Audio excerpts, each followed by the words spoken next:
The purpose for an innovation lab is to, it's a workshop place, a lab, where a lot of people can come together and problem solve in a new way. I definitely think that it'll take some of us out of our comfort zone, but really to make us think in a different way and really to help each other learn and see things in a way that we don't normally think or see them. There'll be a variety of different ways it can be used. It could be that there's a problem that a department wants to solve, and so the department itself wants to get a cross-functional team, and so they get people from different departments, and then they come to the innovation lab, and that group is led through the process, and then when they come up with some solutions, they would invite department heads or that department in to say, here's some solutions we've come up with. A place to be able to come and throw your ideas or opinions into somewhere that you can get some results or some answers out of that considers a lot of people at once to get a success.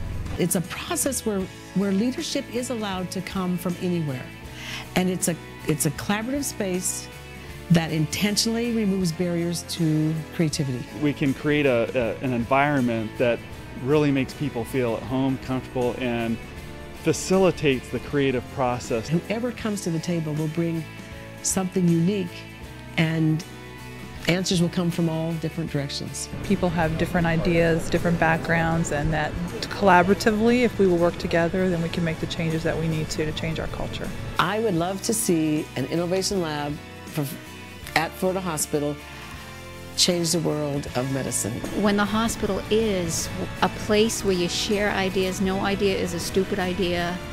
You're free to just try things without fearing that you're going to get slapped on the wrist or you're not going to be following the rules. I think that's when we'll have a success, when we do whatever it takes to get the job done, and we're not afraid to do that.